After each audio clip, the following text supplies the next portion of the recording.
अस्सलाम वालेकुम नाज़रीन, मां ज़ुल्फ़कार वली ऐं तव्हां ॾिसी रहिया आहियो छानका न्यूज़। नाज़रीन, जीअं त तव्हांखे ख़बर आहे त हींअर हिकिड़ो इशू हली रहियो आहे ऐं बल्कि इहो तमामु वॾो इशू आहे ऐं उहो सिंध जी लाइफ लाइन ऐं उहो आहे जेको कोर कमेटी ठही आहे कराची कोर कमेटी जे नाले सां। उन में जेके कमेटी में माण्हू शामिल आहिनि या जेके पार्टियूं शामिल आहिनि उन में पाकिस्तान पीपल्स पार्टी मतिलबु सिंध गवर्नमेंट ऐं उन खां अलावा पाकिस्तान तहरीक इंसाफ़ मतिलबु वफ़ाक़ी गवर्नमेंट ऐं उन खां अलावा 3 नंबर ते आहे MQM आहिनि। हाणे इहे टे जेके पार्टियूं आहिनि उहे इन हवाले सां कोर कमेटी जा जेको मेंबर आहिनि ऐं इन्हनि जे हवाले सां जेको ॻाल्हि ॿोल थींदी अॼु लाड़काणे में JU आहे लाड़काणे ज़िले जा जनरल सेक्रेटरी मोहतरम मोहब्बत अली खोड़े सां अॼु असां हिन ॻाल्हि ॿोल कंदासीं। अस्सलाम वालेकुम। वालेकुम सलाम वरहमतुल्लाह। पहिरियां असां अचूं था तव्हांजे जेके ऐलान थियल आहे धरणा जेके पूरी सिंध में ऐं उहे अमली तौर ते शुरू बि थी विया आहिनि ऐं उन्हनि जो तव्हां स्टार्ट वरितो लाड़काणे मां। हाणे जेके तव्हांजो हैदराबाद में बि थियो, तव्हां छा था सम्झो त जेके इहे इन जो जेको हल आहे जेको कोर कमेटी ठही आहे कराची कोर कमेटी सिंध जे हक़नि जे लाइ चवनि था त कराची जे हक़नि जे लाइ कोर कमेटी ठही आहे, त छा इहे हींअर हिकिड़ो ताज़ो बरसाती जेको रेलो चइजे जेको लाहौर में या पंजाब में बि आयो आहे, त छा पंजाब बि हींअर कोर कमेटी जे हवाले थींदो? पहिरियां त इहो तव्हां जवाबु ॾियो त पोइ असां अचूं था इख्तिजाज वारे पासे ॾे। जी बिस्मिल्लाह रहमान रहीम। जमियत उलमा इस्लाम जी जेका सियासत आहे उहा सभिनी जे आॾो हिकिड़ी रोशन सिज वांगुरु आया आहे। जमियत उलमा इस्लाम जीअं हमेशह दीन जे दिफ़ा जी ॻाल्हि कई आहे, शुआर इस्लाम जे दिफ़ा जी ॻाल्हि कई आहे, या वरी इस्लामी नज़रियाती सरहदात जे हिफ़ाज़त जी ॻाल्हि कई आहे, ईअं ई जमियत उलमा इस्लाम वतन अज़ीज़ इस्लामी जमहूरिया पाकिस्तान जे सरहदाती हिफ़ाज़त जी बि ॻाल्हि कई आहे।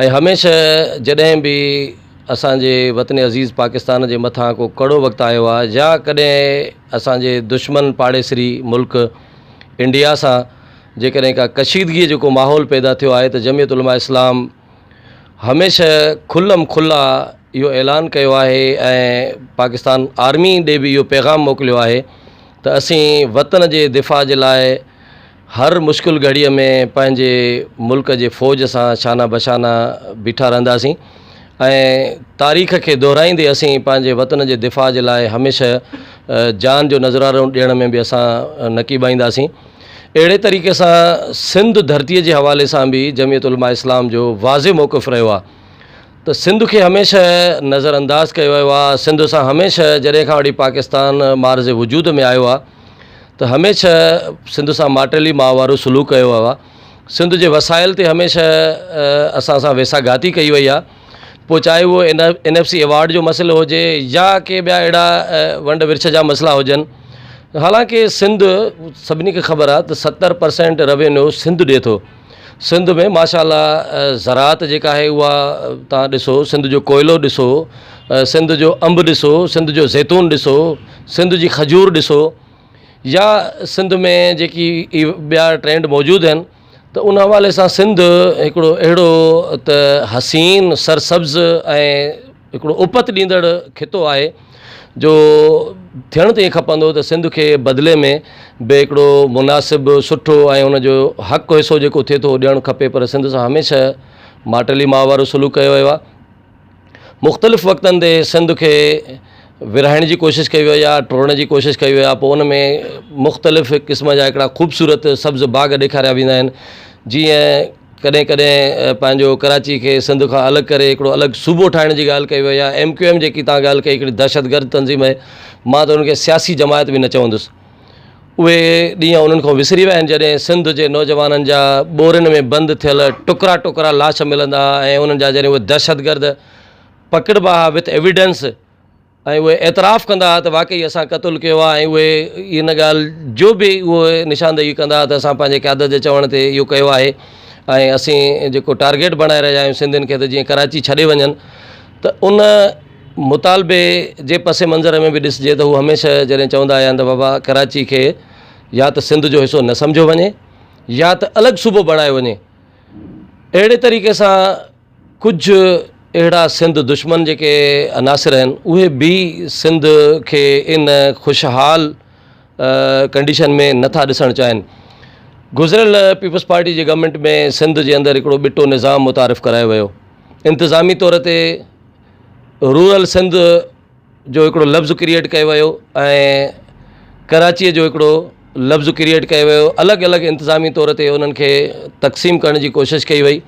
उन वक़्तु बि जमियत उलमा इस्लाम सीसा पिलाई जी दीवार थी बीठी ऐं जमियत उलमा इस्लाम ख़बरदार कयो त जीअं असीं इस्लामी सरहदात जी हिफ़ाज़त जे लाइ पंहिंजे जाननि जो नज़रानो ॾियण खां न कीबायो आहे, जीअं असीं वतन अज़ीज़ पाकिस्तान जे दिफ़ा जे लाइ उन जे इंच इंच जे दिफ़ा जे लाइ हमेशह पंहिंजे जाननि जो नज़रानो ॾियण जो ऐलान कयो आहे, तीअं असीं पंहिंजे हिन सबा जहिड़ी सिंध बाबुल इस्लाम सिंध जे बि इंच इंच जी हिफ़ाज़त जे लाइ पंहिंजे जाननि जो नज़रानो ॾींदासीं।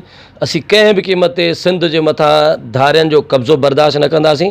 हूअं ई सिंध सां खोड़ सारी वेसा ॻातियूं आहिनि। अफ़गानिस्तान जी लोध बि जेका आहे उहा सिंध में, बंगालनि जी लोध बि सिंध में, IDPs जो जेको सॼो बर्डन आहे जॾहिं ट्राइबल एरियाज़ में हिकिड़ी ऑपरेशन शुरू थी, रद्दुल फ़साद शुरू थी, या उन खां अॻु में जेका पंहिंजो ऑपरेशन हुई उहा शुरू थी, त उन में बि जेका IDPs जी जेका लोध आहे उहो बि सॼो बर्डन कराची जे मथां ऐं नतीजतन इहो थियो त कराची हिकिड़ो दहशतगर्दनि जो आमाजगाह बणिजी वई ऐं सिंध जा माण्हू कराची में पाण खे ग़ैर महफ़ूज़ सम्झनि पिया। ऐं उन वक़्तु बि असां इहो चयोसीं त इहो ॼाणी बुझी इहो कयो आहे त जीअं सिंधी पंहिंजे सिंध जी जेका शहर गहे कराची, ऐं मां इहो बि चवंदुसि कराची सिंध जी शहर गहे कराची सिंध जी मुंडी आहे, उन मुंडीअ खे अलॻि करण जे लाइ, उन मुंडीअ खे असां खां जुदा करण जे लाइ कराची जे अंदरि वक़्तनि फ़वक़्तनि अहिड़े क़िस्म जा हालात पैदा कया था वञनि त जीअं सिंध जा मालिक, जीअं कराची जा मालिक सिंधी उहे कराची खे छॾे वञनि। हिकिड़ो मनहूस लफ़्ज़ क्रिएट कयो वियो त बाबा कराची ऐं अंदरूने सिंध। त असां इहो चयो आहे त छा करे इहो बि चयो वियो आहे त इस्लामाबाद ऐं अंदरूने पाकिस्तान, छा करे ईअं बि थियो आहे त लाहौर ऐं अंदरूने पंजाब, छा करे कंहिं ईअं बि चयो आहे त कोयटा ऐं अंदरूने बलूचिस्तान, छा करे कंहिं ईअं बि चयो आहे त पेशावर ऐं अंदरूनी KPK। त पोइ सिंध जे लाइ इहो छो आहे त कराची ऐं अंदरूने सिंध हुजे, अर्बन सिंध हुजे या रूरल सिंध हुजे, सिंध हिकु आहे, सिंध हिकु हुई ऐं हिकु रहंदी। कराची हिननि खे सोनी झिरकी नज़र अचे थी। असीं कंहिं बि क़ीमत ते कराची खे सिंध खां अलॻि थियणु न ॾींदासीं। हीअ त कराची चवनि था, पर थर जी जेका रेगज़ार धरती आहे, जेकी वारियाली ज़मीन आहे, असीं उन जो इंच बि सिंध खां खसिजणु न ॾींदासीं। हीअ त कराची त असांजे लाइ कचो सोन आहे, कराची असांजो वजूदु आहे, कराची सां असांजो जियापो सलाड़ियल आहे।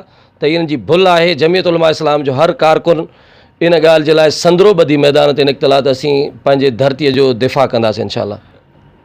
जमियत उलमा इस्लाम त ठीकु आहे, हमेशह अॻु भरी रही आहे इन्हनि मामलनि ते। वरी असां जेकॾहिं ॾिसूं था त क़ौम परस्त बि हींअर अॻियां आहिनि ऐं पहिरियां पेश तव्हां आहियो, उन खां पोइ क़ौम परस्त बि आहिनि। GDA बि इहो ऐलान कयो आहे त असां गवर्नमेंट खां, वफ़ाक़ी गवर्नमेंट खां धार थींदासीं।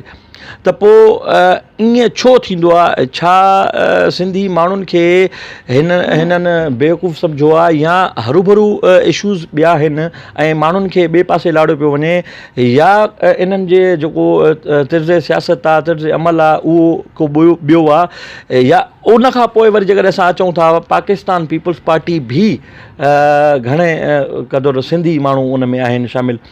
त पोइ जॾहिं हींअर गवर्नमेंट बि जेका सिंध में आहे उहा बि पीपल्स पार्टी जी आहे, ऐं पीपल्स पार्टी हिकिड़े पासे इहो ऐलान करे थी, कमेटी जी सरबराही बि उन्हनि वटि आहे। वरी हिते पेनाफ्लेक्स लॻा पिया आहिनि लाड़काने में, या ईअं चइजे त सिंध में त मरसूं सिंध न ॾिसूं। त हाणे इन ॿिटी सियासत खे तव्हां कीअं था ॾिसो? साईं, हाणे गुज़ारिश इहा आहे त जेसीं ताईं ॻाल्हि आहे क़ौम परस्त क़यादत जी, क़ौम परस्त क़यादत हिन वक़्तु टिनि मसइलनि सां दो चार आहे। हिकु त विरहायल आहे, ॿियो त दॿायल आहे, टियों वरी विकामियल आहे। इहे टिनि हालतुनि सां दो चार आहे क़ौम परस्त क़यादत। क़ौम परस्त बदकिस्मतीअ सां, हिकु त असांजा क़ौम परस्त अॻुवान जेके आहिनि उहे हिकु प्लेटफॉर्म ते न आहिनि, उहे हिक ॿिए सां उन्हनि जी उरह ज़ोराई हले थी। ॿियो इहो त उहे एॾो ख़ौफ़ में मुब्तला आहिनि जो जॾहिं बि को अहिड़ो हुकूमती प्रेशर उन्हनि जे मथां अचे थो त हू उहो प्रेशर बर्दाश्त नथा करे सघनि। टियों इहो आहे त बाक़ी जेका क़ौम परस्त क़यादत अञा बचे थी इन्हनि ॿिन्ही क़िस्मनि खां, त उहा क़ौम परस्त क़यादत वरी जेका आहे असांजी उहा बदकिस्मतीअ सां, मां माज़रत सां हिकिड़ो ॾुखियो लफ़्ज़ चवंदुसि, त उहे विकामियल आहिनि। जेकॾहिं इन्हनि टिनी सूरत हाल मां क़ौम परस्त क़यादत असांजी निकिरी अचे थी त सिंध सां अहिड़े क़िस्म जी वेसागाती करण जी कंहिंखे छा पर कंहिंखे सोचण जी बि ज़रूरत पैदा न थींदी। सो बहरहाल जमीयत उलमा इस्लाम जी हिकिड़ी मुख़लिस सियासत आहे ऐं जमीयत उलमा इस्लाम हिकिड़ी बहादुराना ज़रूरतमंदाना सियासत कई आहे। ऐं असीं हर वक़्तु जीअं मुल्क खे टोड़ण जी मुखालफ़त कई आहे, ईअं ई असीं सिंध खे टोड़ण जी बि मुखालफ़त कई आहे। त मां इहो पैगाम बि ॾींदुसि उन्हनि धुरियुनि खे जेके धुरियूं हिन मुल्क खे मुतहद ॾिसणु चाहिनि थियूं, जेके धुरियूं हिन मुल्क दुश्मननि सां हर वक़्तु महाज़े आराहिनि, उन्हनि खे बि इहो चवंदुसि त जमीयत उलमा इस्लाम खे तव्हां हिकिड़ो गैप जेको आहे उनजे लाइ उहो तव्हां कॾहिं बि बंदि न कयो। जमीयत उलमा इस्लाम को बि अहिड़ो नाजाइज़ मुतालबो नथी करे। सिंध जो जेको आइनी हक़ आहे, जेको क़ानूनी हक़ आहे, असीं उहो घुरूं था। बाक़ी जेके सूबा आहिनि उहे बि असांजा ॿाहिरि आहिनि। बलूचिस्तान खे पंहिंजा हुकूक मिलणु खपनि, KPK खे पंहिंजा हुकूक मिलणु खपनि, पंजाब खे पंहिंजा हुकूक मिलणु खपनि। पर इहा ज़्यादती केरु बर्दाश्त कंदो जो सिंध जो हक़ बि पंजाब खे मिले या बलूचिस्तान सां वेसागाती थिए या KPK सां वेसागाती थिए। जेकॾहिं अहिड़े क़िस्म जी का मूवमेंट हले थी त इहा मूवमेंट मुल्क खे टोड़ण जे मुतरादिफ़ आहे। असांखां ॾखण पंजाब वारो बांग्लादेश वारो वाक़ियो अञा ताईं असां उनजी सट न सही सघिया आहियूं। अञा उहो नुक़सानु असां बर्दाश्त न करे सघिया आहियूं, उन नुक़सान खे अञा ताईं असां कवर न करे सघिया आहियूं। त वरी जेकॾहिं अहिड़े क़िस्म जूं ॻाल्हियूं थियनि ऐं सिंध सां अहिड़े क़िस्म जी हथ चुरांद कई वञे त मुंहिंजे ख़्याल में इहो मुल्क जे लाइ नुक़सानु आहे। लिहाज़ा मुल्क खे मुतहद रखण जे लाइ सूबनि सां इंसाफ़ कयो वञे। सूबाई ख़ुदमुख़्तियारी जेका 18वीं तरमीम आहे उन सां कॾहिं बि हथ चुरांद न कई वञे। हर कंहिंखे पंहिंजा हुकूक ॾिना वञनि। ऐं रहियो मसइलो पीपुल्स पार्टी जो, पीपुल्स पार्टीअ जो बि हिन वक़्तु इहो साॻियो ई किरदारु आहे। उहा बि इन मसइले सां हू इक़्तिदार खे चुंबड़ियल आहिनि। इक़्तिदार खे तूल ॾियण जे लाइ या इक़्तिदार जी बका जे लाइ जेको बि फ़ैसिलो पीपुल्स पार्टी अॻे वारी न आहे। हाणे अॻे वारी पीपुल्स पार्टी जेका हुई भुट्टे साहिब वारी या मोहतरमा बेनज़ीर भुट्टो साहिबा वारी, उन्हनि जी नज़रियाती सियासत हुई। हिन वक़्त वारी पीपुल्स पार्टी जेका आहे उन्हनि जी मफ़ादनि वारी सियासत आहे। हुननि खे इक़्तिदार खपे, पोइ उन्हनि खे जेको बि सौदो करिणो पवे उहो करे छॾींदा। जीअं ज़रदारी साहिबु आहे, पंहिंजे ज़ाल जे खून ते सौदेबाज़ी करे वेही रहियो, उनखे उनजे केस खे फॉलो करण जे लाइ तयारु कोन्हे। उनखे इक़्तिदार अज़ीज़ आहे। सिंध उन जे लाइ कहिड़ी हैसियत थी रखे? उनखे बहर सूरत इक़्तिदार खपे थो। ऐं अॻु में बि जॾहिं बिटो निज़ाम असां वटि मुतारिफ़ कराइण जी कोशिशि कई वई त उहो बि पीपुल्स पार्टीअ खां कराए वियो हो। हींअर बि जेका कोर कमेटी ठाही वई आहे या जेकी वंड विरछ जूं जेके ॻाल्हियूं हलनि थियूं पियूं उहो पीपुल्स पार्टीअ खे ई इस्तेमालु कयो थो वञे। पीपुल्स पार्टी उनजे प्रेशर में बि अची थी वञे, लालच में बि अची थी वञे, छो त उनखे इक़्तिदार सां ई सलाडियल रहणो आहे। उनखे इक़्तिदार खपे थो। इक़्तिदार जे करे हू सिंध जे हक़नि ते हमेशह सौदेबाज़ी कंदा रहिया आहिनि। पर इहा उनजी भुल आहे। सिंध पीपुल्स पार्टी जी जागीर न आहे। इहा बदकिस्मती आहे जो इस्टेब्लिशमेंट हिकिड़ो वंड विरछ वारा फ़ैसिला करे ऐं सिंध इन बघेड़नि जे वातनि में ॾिए थी जेका अॼुकल्ह जी पीपुल्स पार्टी आहे उनजे हथनि में ॾिए थी। पर उनजो मतिलबु हरगिज़ इहो न आहे त सिंध जे अशेकारे जा मालिक इहे आहिनि ऐं भली सिंध खपाए छॾनि त बि उन्हनि जो इख़्तियार ईअं कोन्हे को। सिंध जा मालिक जेके आहिनि उहे सिंध जे विरहाङे खे कॾहिं बि क़बूल न कंदा। सिंध जा गैरतमंद ज़रूरतमंद उहे नौजवान, उहे सिंधवासी अञा ताईं बि पंहिंजे धरतीअ जे मथां क़ुर्बान थियण जे लाइ तयारु आहिनि। पीपुल्स पार्टी जेकॾहिं उन सां कंहिं क़िस्म जी ॻाल्हि ॿोल में अची बि वई आहे, हरगिज़ असीं उन पीपुल्स पार्टीअ जे बि उन राय खे रद्द करियूं था ऐं कॾहिं बि असां सिंध खे विरहाइण न ॾींदासीं इंशा अल्लाह ताला। अच्छा, अचूं था असां वफ़ाक़ी गवर्नमेंट तरफ़। वफ़ाक़ खे हींअर 2 साल पूरा थिया ऐं 2 साल वारी जेका कारकर्दगी आहे जेका वफ़ाक़ी गवर्नमेंट जी, उनखे तव्हांजी जेका पार्टी आहे या Mohabbat Ali Khoro as a general secretary ज़िला लाड़काना कीअं था ॾिसनि? साईं, असां पहिरियां ई चयोसीं त हीअ जेका गवर्नमेंट पाकिस्तान जे मथां मुसलत कई थी वञे, इहा गवर्नमेंट इलेक्शन खां अॻु में ई चयोसीं त असांजे मथां हिकु सिलेक्टेड गवर्नमेंट मुसलत थियण वारी आहे। जेकी इस्टेब्लिशमेंट जूं हरकतूं ॾिसूं पियासीं या जेकी इहो 126 ॾींहंनि वारो धरणो हुयो या उनजे पोयां जेका गेम हुई, जेके सियासी वॾा तजज़ियाकार माण्हू आहिनि या जेकी सियासी महारत रखंदड़ माण्हू आहिनि, उहे अॻु में ई इलेक्शन खां अॻु में चई चुका त असांजे मथां हिकिड़ी सिलेक्टेड हुकूमत मुसलत थी रही आहे। जेका PTI जे सूरत में हूंदी ऐं उन खां मर्ज़ीअ जा फ़ैसिला कराया वेंदा। ख़त्म नबूवत ते बि वार करायो वेंदो, मुल्क जे इस्लामी तशख़ुस जे मथां बि वार करायो वेंदो ऐं सिंध सां बि वेसाघाती कराई वेंदी उन्हनि खां। उहो जेको पहिरियां खां वठी अंदेशो हुयो, जॾहिं PTI जी गवर्नमेंट मार्ज़ वजूद में आई ऐं उहे सिलेक्ट थी आया, उहे मुसलत माण्हू आहिनि, उहे ख़ासि हिकिड़े एजेंडे तहत आया आहिनि, त उन ॾींहं खां वठी हुननि इन्हनि एजेंडास ते कमु कयो।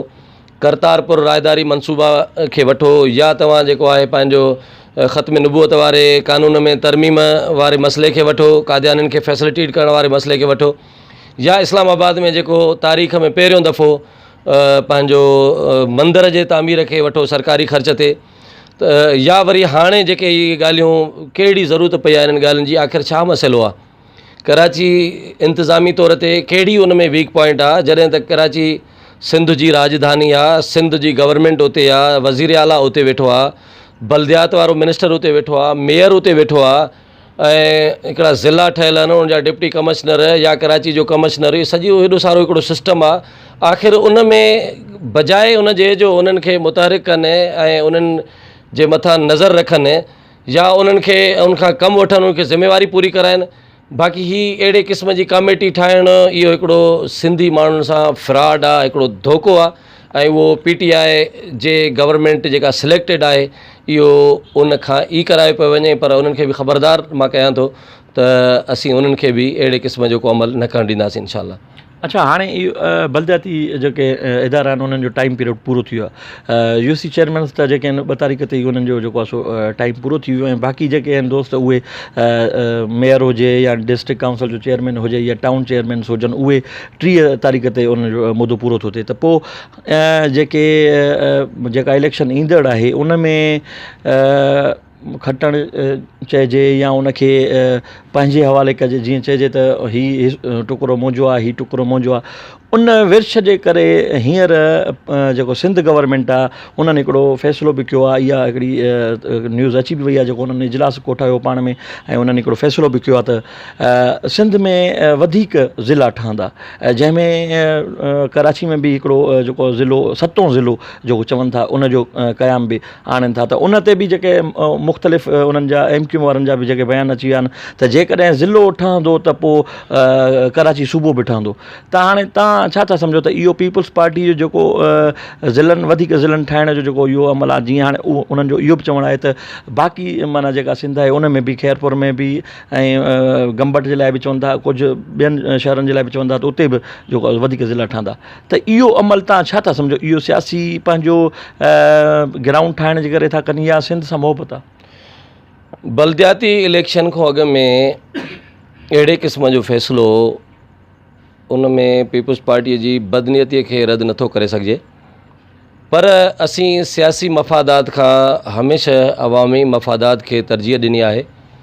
पॉपुलेशन जे वधण जे करे ज़रूरत आहे त नवां ज़िला बि ठहणु घुरिजनि, नवां तालका बि ठहणु घुरिजनि, ऐं UCs जो जेको निज़ाम आहे उन में बि इस्लाहात अचणु घुरिजनि। पर असीं इहो ॾिसी करे पंहिंजी राय ॾींदासीं त उहे कहिड़े तरीक़े सां सियासी बुनियादनि ते नवां ज़िला ठाहिनि था या इंतिज़ामी बुनियादनि ते या अवामी ज़रूरतुनि जे बुनियादनि ते नवां ज़िला ऐं तालका ठाहिनि था। जेकॾहिं उहे अवामी फलाह बहबूद जे हवाले सां ज़रूरत जे मुताबिक़ नवां ज़िला या नवां तालका ठहनि था त असीं ग़ैर मशरूत उन जी हिमायत कंदासीं। पर जेकॾहिं उन में कंहिं क़िस्म जी का बदयानती हूंदी ऐं पंहिंजे वोट बैंक वारे उन इलाइक़े खे छॾे करे नज़रअंदाज़ करे पंहिंजे फ़ाइदे वारे जाइ ते जिते ज़रूरत बि न हुजे उते ज़िलो ठाहींदा, जीअं माज़ीअ में हिननि अहिड़े क़िस्म जो हिकिड़ो फ़ैसिलो कयो हो जंहिंमें काफ़ी नवां तालका बि ठहिया, ऐं उहो बि तव्हां खां मख़फ़ी न आहे त हिकिड़नि अहिड़नि नंढनि ॻोठनि खे उन्हनि तालको बणाए छॾियो ऐं अहिड़नि वरी वॾनि शहरनि खे जेको आहे उन्हनि नज़रअंदाज़ कयो। जेकॾहिं इन बुनियादनि ते को अहिड़ो फ़ैसिलो थिए थो त जमियत उलमा इस्लाम उन जी भरपूर मुखालफ़त कंदी, पर जेकॾहिं अवामी फ़ाइदे खे मद्देनज़र रखंदे को मस्बित तरीक़े सां ज़रूरत जे मूजिबि को ज़िलो या तालको ठाहियो वञे थो त असीं उन जी भरपूर हिमायत कंदासीं। अच्छा, कोर कमेटी जे हवाले सां जेका कराची जी कोर कमेटी जेको वजूद में आई आहे उन हवाले सां तव्हांजी पार्टी जेको ऐलान कयो आहे जेके एहतजाज धरणा पूरी सिंध में, हाणे जेकॾहिं ॾिसणो इहो आहे त जेकॾहिं इन तव्हांजे एहतजाजनि सां या इन्हनि धरणनि सां अमली तौर ते को बि इन जो खड़ तेल नथो निकिरे त पोइ जेको अॻिते वारो जेको तव्हांजो लाहे अमल आहे उहो छा हूंदो? जीअं त जमियत उलमा इस्लाम जेका आहे उहा हिकिड़ो तमामु वॾो स्ट्रीट पावर रखे थी। असीं आइन जे दायरे में रहंदे पंहिंजे अवामी उन रद्द अमल जे तरीक़े सां, अवामी एहतजाज जे तरीक़े सां असीं भरपूर नमूने सां कोशिशि कंदासीं त असीं उन्हनि जे इन नापाक अज़ाइम खे असीं नाकाम बणायूं। पर जेकॾहिं उन एहतजाजनि खे बि कंहिं नज़रअंदाज़ कयो ऐं ॾाढ मुड़सी कई त पोइ असीं हर आइनी ऐं क़ानूनी रस्तो इख़्तियार कंदासीं, अदालत जो दरवाज़ो बि खड़काईंदासीं, ॿिया जेके क़ानूनी फोरम आहिनि उहे बि इख़्तियार कंदासीं ऐं असीं कॾहिं बि अहिड़े फ़ैसिले खे क़बूल न कंदासीं।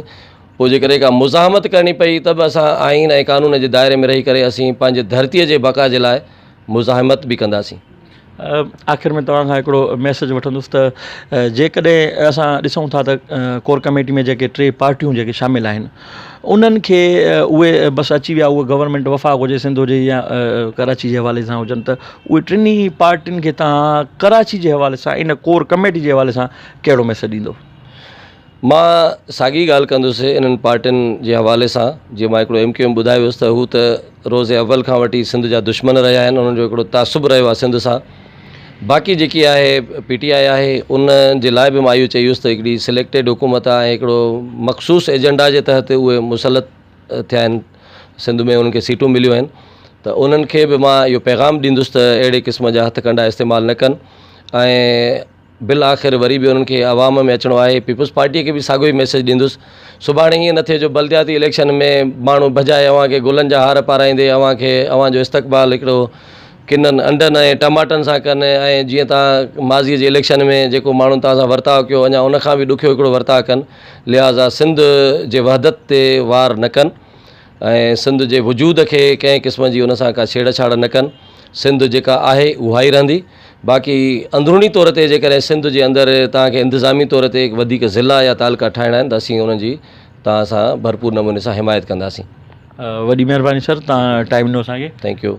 नाज़रीन, तव्हां ॿुधो जमीयत उलमा इस्लाम लाड़काणे ज़िले जा जनरल सेक्रेटरी मोहतरम मोहब्बत अली खोड़े जा जेके बयान हुया, जेके ॻाल्हियूं हुयूं, त उन्हनि जो चवणु इहो हो त जेकॾहिं ज़िलनि ठहण सां जेकॾहिं अवामी मुफ़ाद खे फ़ाइदो पहुचे थो ऐं उन हवाले सां जेकॾहिं आम अवाम ताईं जेको उनजो जेको चइजे त फल आहे उहो उन्हनि खे मिले थो त हर वक़्तु असां उन्हनि सां गॾु आहियूं। बाक़ी जेकॾहिं उन्हनि जो को मक़सदु ॿियो आहे त पोइ हरगिज़ उन में असां उनजो हिसो न बणिजंदासीं। कैमरामैन ख़ालिद मुग़ल सां गॾु ज़ुल्फ़कार वली खे ॾींदा इजाज़त। अल्लाह हाफ़िज़।